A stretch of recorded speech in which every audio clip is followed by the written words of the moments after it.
Hello friends, welcomes to Bhuvana's channel 27. இன்றைக்கி நம்ம சம்மருக்கு ரொம்பவே குளிர்ச்சி தரக்கூடிய தாமரை விதை பாயாசம் எப்படி செய்கிறதுன்னு பார்க்கலாம். தாமரை விதை உடம்புக்கு ரொம்பவே நல்லது. இதுதான் தாமரை விதை. பார்க்குறதுக்கு இந்த மாதிரி தான் இருக்கும். இதில் நிறைய சத்துக்கள் நிறைஞ்சிருக்கு. இப்போ இதை வச்சு எப்படி நம்ம பாயாசம் செய்கிறதுன்னு பார்க்கலாம். பாயாசம் செய்கிறதுக்கு முதல்ல நம்ம ஜவ்வரிசியை வேக வச்சுக்கலாம். ஒரு பாத்திரத்தில் 100 கிராம் அளவுக்கு ஜவ்வரிசி சேர்த்துக்கிறேன். கூடவே ஜவ்வரிசி வேகிறதுக்கு தேவையான அளவு தண்ணி சேர்த்துக்கலாம். இப்போ இது நல்லா வேகட்டும். ஜவ்வரிசியை வெறும் கடாயில் வறுத்துட்டோ அல்லது 1 மணி நேரத்துக்கு ஊற வச்சுட்டோ நம்ம வேக வச்சுக்கலாம். சீக்கிரமாக வெந்துடும். நான் வறுத்துட்டு தான் சேர்த்துருக்கேன். பாயாசத்தில் நம்ம வெல்லம் சேர்த்து தான் செய்ய போகிறோம். அதுக்கு நான் 200 கிராம் அளவுக்கு வெல்லம் எடுத்திருக்கேன். கூடவே வெல்லம் கரையிறதுக்கு தேவையான அளவு தண்ணி சேர்த்துக்கலாம்.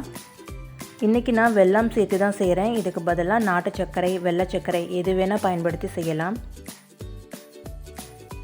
வெல்லம் நல்லா இந்த மாதிரி கரைஞ்சி வரட்டும். இப்போ நம்ம ஃப்ளேம் ஆஃப் பண்ணிவிட்டு இதை தனியாக எடுத்து வச்சிடலாம்.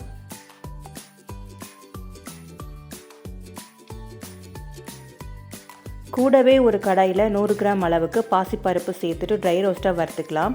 பாசிப்பருப்பு சேர்த்து செய்கிறதால இந்த பாயாசம் ரொம்பவே டேஸ்ட்டாக இருக்கும். ஒரு 2-3 நிமிஷத்துக்கு லைட்டாக கலர் சேஞ்ச் ஆகிற வரைக்கும் இந்த மாதிரி வறுத்து எடுத்துகிட்டு வாஷ் பண்ணிவிட்டு குக்கரில் ஒரு 3 விசில் வரைக்கும் வச்சு வேக வச்சு எடுத்துக்கலாம். இப்போது அதே பேனில் 1 டீஸ்பூன் அளவுக்கு நெய் சேர்த்துக்கலாம். கூடவே 100 கிராம் அளவுக்கு சேமியா சேர்த்துட்டு ஒரு 2-3 நிமிஷத்துக்கு நல்லா வறுத்து எடுத்துக்கலாம். வறுத்த சேமியாவாக இருந்தால் நீங்கள் வறுக்க தேவையில்லை. நான் வறுக்காத சேமியா எடுத்திருக்கேன். அதனால் லைட்டாக நான் ரோஸ்ட் பண்ணி எடுத்துக்கிறேன்.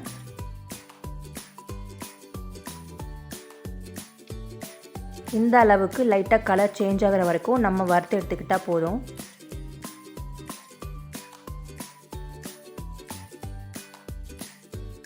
இப்போது அதே பேனில் 200 கிராம் அளவுக்கு தாமரை விதைகளை சேர்த்துக்கலாம். ஒரு நிமிஷத்துக்கு லோ ஃப்ளேமில் இதை ட்ரையாக நம்ம ரோஸ்ட் பண்ணிக்கலாம்.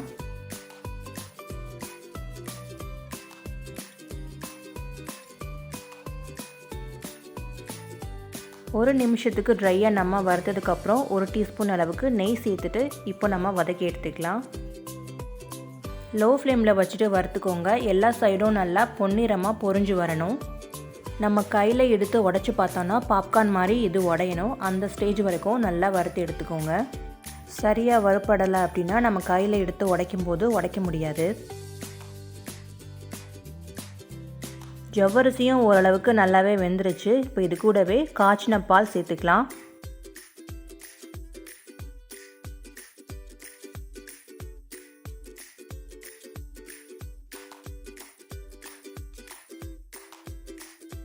பால் சேர்த்துட்டு நல்லா மிக்ஸ் பண்ணி விட்டுக்கோங்க. அந்த ஜவ்வரிசி எல்லாம் அடியில் நல்லா தங்கியிருக்கும். அதெல்லாம் நல்லா கிளறி விட்டுக்கோங்க. இப்போ பால் நல்லா கொதித்து பொங்கி வரட்டும்.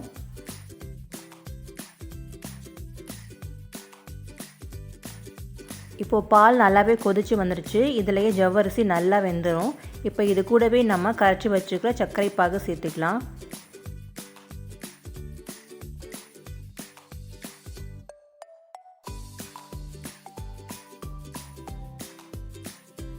கூடவே வேக வச்சு வச்சுருக்கிற பாசிப்பருப்பையும் சேர்த்துக்கலாம்.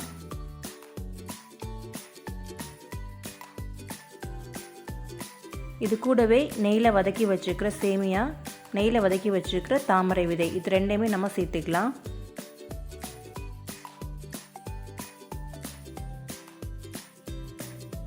சேர்த்துட்டு எல்லாத்தையும் சேர்த்து நல்லா மிக்ஸ் பண்ணி விட்டுக்கோங்க.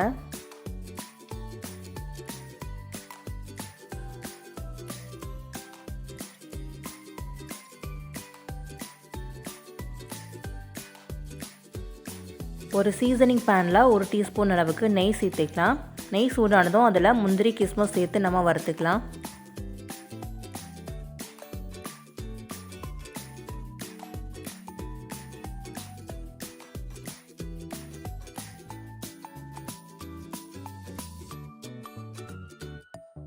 வறுத்த முந்திரி கிஸ்மிஸை இப்போது பாயாசத்தில் சேர்த்துட்டு நல்லா மிக்ஸ் பண்ணி விட்டுக்கலாம்.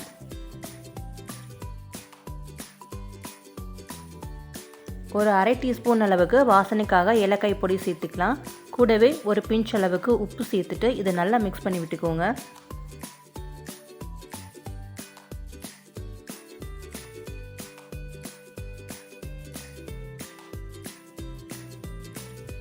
அவ்வளோதான், நம்முடைய தாமரை விதை பாயாசம் சூப்பராக ரெடி ஆயிடுச்சு. இப்போ வேறு ஒரு பவுலுக்கு நம்ம ட்ரான்ஸ்ஃபர் பண்ணிக்கலாம். நிறைய சத்துக்கள் நிறைஞ்ச தாமரை விதை பாயாசம் நீங்களும் செஞ்சு பாருங்கள். உடம்புக்கு ரொம்பவே குளிர்ச்சி தரக்கூடியது. நீங்களும் ட்ரை பண்ணி பார்த்துட்டு உங்களுக்கு எப்படி வந்துச்சுன்னு கமெண்ட் செக்ஷனில் சொல்லுங்கள்.